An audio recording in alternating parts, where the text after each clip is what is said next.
Et ce week-end, c'est la fête d'Halloween et les enfants vont probablement partir à la chasse aux bonbons qu'ils vont ensuite dévorer au risque de développer des caries. On va donc s'interroger ce matin sur les caries, essayer de comprendre comment elles arrivent, comment les éviter, comment les soigner. Docteur Richard van der Vliet, vous êtes chirurgien dentiste. On va commencer d'abord par la définition d'une carie. Qu'est-ce que c'est exactement ? Alors, une carie, c'est une maladie bactérienne. D'accord ? C'est un trou dans une dent. Alors, cette maladie, c'est une des maladies chroniques les plus communes au monde. Selon l'OMS, on a 60% des enfants, 60 à 90% des enfants scolarisés qui sont atteints de caries et près de 100% des adultes qui ont des caries. 100% des adultes ? Près de 100% des caries. Des adultes ont une carie, oui. D'accord, donc c'est énorme. Ça veut dire que tout le monde les développe. C'est dû à quoi ? C'est dû au sucre ? Alors, les caries, c'est des bactéries qui sont présentes naturellement dans la bouche au sein de ce qu'on appelle la plaque dentaire. La plaque dentaire, c'est ce biofilm qui se forme sur les dents durant la journée, durant la nuit, qui est composé de salive, de bactéries et de débris alimentaires. Et ces bactéries qui sont dans la bouche vont ingérer le sucre que nous mangeons nous-mêmes, vont le métaboliser et vont créer un acide qui crée une déminéralisation des dents, des trous dans les dents, et c'est pour ça que le terme anglo-saxon pour caries, c'est cavities, ce sont des cavités dans les dents. Est-ce qu'il suffit de se brosser les dents pour faire sauter tout ça ? Alors, se brosser les dents va permettre d'enlever la plaque bactérienne, effectivement. Mais il y a plusieurs facteurs qui vont jouer sur les caries. Il y a cette plaque bactérienne, plus on en a, plus on va avoir de caries. Donc évidemment, se laver les dents, c'est la solution pour éliminer cette plaque bactérienne. Il y a aussi le terrain, les patients, chaque patient est différent. Il y a des patients qui vont être un peu plus susceptibles à la carie, des patients qui ont un émail un peu plus fragile et un peu plus sensible à la déminéralisation. Il y a des gens qui vont avoir des dents un peu mal placées, du coup ils vont avoir un peu plus de mal à les nettoyer et pareil il va y avoir des caries. Et enfin des gens qui ont des sillons un peu marqués, vous savez c'est ces traits qu'on voit sur les molaires, sur nos dents, là il y a des traits. Ah oui. Certaines personnes ont des sillons très très très profonds et alors là c'est vraiment un endroit où les bactéries vont aller se loger, qui est très difficile à soigner, à nettoyer et du coup il va y avoir un développement d'une carie à ce niveau-là. Alors les caries, quand on a des enfants avec des dents de lait, est-ce que c'est vraiment utile de les soigner ? Parce qu'au fond ces dents elles vont tomber, donc il n'y a pas de danger, non ? Non, bien sûr, c'est très important de les soigner parce que... Même sur les dents de lait ? Oui, bien sûr. D'une part, parce que ça fait mal. Une carie, il y a un nerf à l'intérieur d'une dent, même d'une dent de lait, donc ça fait mal. Et puis ensuite, une carie va se développer, va créer une infection, un abcès. Et s'il y a un abcès sur une dent de lait, ça peut toucher la dent définitive sous-jacente et créer des problèmes sur la dent définitive sous-jacente. Ça veut dire qu'on peut perdre une dent ? On peut perdre une dent avec une carie non soignée. Il faut savoir qu'une carie, si on ne va pas chez le dentiste, elle ne se soigne pas tout seul. Il n'y a pas de médicaments contre les caries. Tout à l'heure, on parlait d'automédication. Si on a mal aux dents, on ne peut pas dire que ça va passer. Ça ne sert à rien de prendre des médicaments, ça ne passera pas. Donc, seul le geste d'un chirurgien dentiste va pouvoir soigner une carie. Alors, une carie, il faut savoir qu'il y a 4 stades de développement d'une carie. Il y a d'abord un premier stade qui est une carie légère, une légère déminéralisation qui va être visible uniquement par votre chirurgien dentiste à son examen clinique, puis à son examen radiologique. Et là, il va pouvoir nettoyer la carie, enlever cette carie, la remplacer par un petit pansement en composite, en résine composite. Et donc, il va soigner ça très bien et ça ne se développera plus.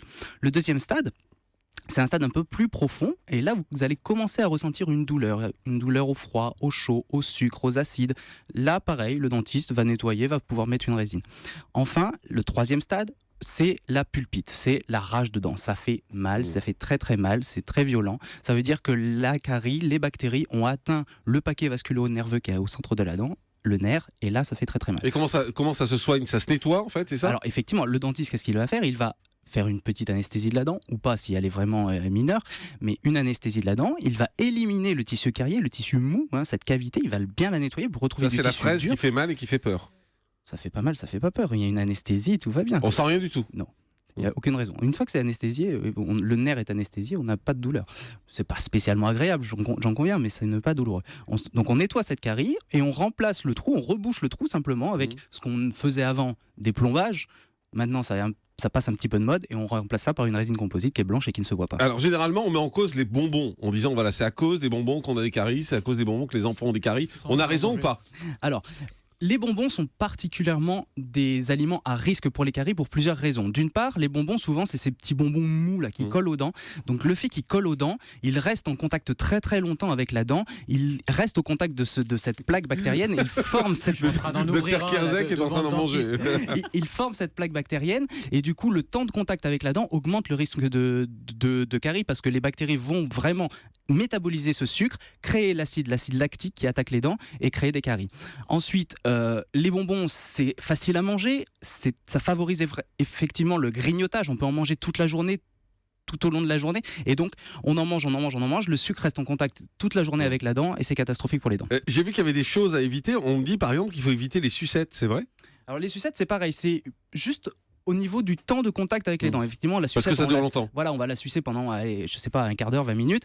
Le sucre reste au contact des dents, les bactéries se régalent et donc vont créer des caries.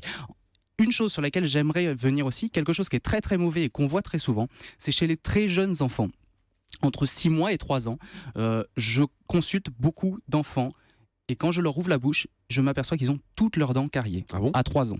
Ça, c'est une catastrophe. C'est ce qu'on appelle le syndrome du biberon. Ce sont des enfants qui ont à disposition toute la journée ou toute la nuit un biberon sucré avec eux, avec du lait, avec du jus de fruits, voire du soda. J'ai eu des parents qui m'ont dit ils s'endorment avec un biberon de coca. Alors, à 2 ans? À 2 ans. C'est une catastrophe pour les dents. C'est le syndrome du biberon. Toutes les dents sont cariées parce que le temps de contact est infini. Et ces gamins ont du sucre 24 heures sur 24 dans la bouche. Et le traitement est très compliqué. Il faut souvent faire une anesthésie générale, leur enlever toutes les dents de lait et c'est une catastrophe. Donc vraiment, si je dois assister sur quelque chose aujourd'hui d'un point de vue préventif, le syndrome du biberon, les biberons sucrés, on oublie, c'est de l'eau dans du biberon et c'est tout. On va reparler des bonbons dans un instant, mais il y a une chose qui visiblement donne des caries, ça m'a surpris, c'est les fruits secs. Alors les fruits secs, oui, parce que déjà un fruit normal, un fruit frais, il a une concentration en sucre élevée. On dit 7 à 15% à peu près de sucre dans un fruit frais.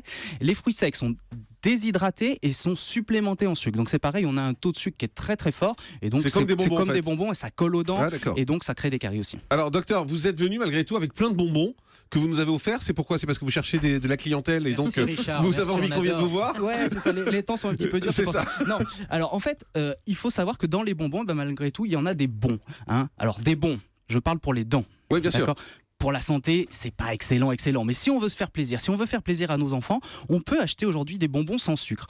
Alors, ces bonbons sans sucre, ils ont quand même un goût sucré parce qu'ils ont des édulcorants à l'intérieur, des édulcorants qui sont souvent des sucres alcools, c'est-à-dire du sorbitol, du mannitol, de l'isomalt, du xylitol, qui donnent ce goût sucré et particulièrement sucré. Vous l'avez dit tout à l'heure, ils ont le goût des bonbons normaux. On en mange depuis tout à l'heure, pour tout vous dire, depuis 11 heures qu'il est addictif. C'est addictif, mais surtout, ça a l'air très sucré en fait. Ouais. Mais alors, ça l'est pas. Voilà, non, ça l'est pas. Ce n'est pas du sucre dans le sens saccharose. Ce n'est pas du saccharose. Et c'est le saccharose qui attaque les dents. Alors voilà, que les bactéries métabolisent et créent des acides. D'accord. Ces alcools sucres dont on parle ne sont pas métabolisés par les bactéries buccales, donc il n'y a pas de sécrétion d'acide, donc pas de caries avec ces bonbons-là. Donc on peut donner ces bonbons-là aux enfants? On peut donner ces bonbons-là aux enfants, et je dirais même que ces bonbons et ces chewing-gums, notamment ces chewing-gums sans sucre, ils sont plutôt bons pour la santé bucco-dentaire, parce que en suçant un bonbon sans sucre ou en mâchant un chewing-gum sans sucre, on va sécréter de la salive, on va augmenter la sécrétion salivaire, et la salive permet un auto-nettoyage quand même de la plaque bactérienne. Donc si le midi par exemple on n'a pas le temps de se laver les dents, mâcher un chewing-gum une vingtaine de minutes sans sucre, ça peut permettre de nettoyer les dents. Docteur Kierzek. Et d'ailleurs, dans les nouvelles recommandations de l'Union française pour la santé bucco-dentaire, avant on disait 3 minutes de brossage 3 fois par jour, et bien maintenant c'est 2 minutes 2 fois par jour, et on mange du chewing-gum sans sucre, n'est-ce pas, chers confrères dentistes? Oui, bien sûr. Alors si on peut se laver les dents le midi, c'est mieux. Mais si on ne peut pas le faire, mâcher un chewing-gum sans sucre pendant 20 minutes, c'est excellent. En revanche, il faut attirer le point sur éviter de mâcher ces chewing-gums ou manger ces bonbons toute la journée, parce que ces alcools sucres ont un effet laxatif relativement important, et vous pouvez avoir d'autres problèmes par la suite. Voilà. C'est important de le dire, c'est écrit sur tous les, vous regardez sur tous les paquets de bonbons, c'est écrit. Mais donc ça veut dire qu'on peut en manger, mais raisonnablement. Oui. Alors effectivement, si l'enfant, si vous voulez manger des bonbons, même des bonbons un petit peu plus sucrés, vous pouvez, mais il faut essayer de regrouper les prises. Par exemple, le moment idéal pour donner un bonbon à un enfant, c'est après un repas, en dessert ou après le dessert, on lui donne un bonbon. Très bien, il y a une production salivaire très importante à ce moment-là. On se brosse les dents après, et puis pas de souci, on peut se faire plaisir en mangeant des bonbons malgré tout, sans en abuser. Aujourd'hui, il y a des bonbons à la réglisse, il y a des bonbons. Alors j'ai ramené des arlequins, des bonbons à la menthe, des chewing-gums mentos, enfin voilà. On était étonné, il y a un peu de calories dedans. Il y a 10 calories par bonbon. Ouais, c'est pas énorme en même temps. Non, c'est pas énorme. Non, mais si vous en mangez 10, voilà, j'ai pas dit que c'était bon pour la santé, mais si on veut se faire plaisir, si on veut quand même donner des bonbons aux enfants pour Halloween, on peut en sucer un et c'est bien.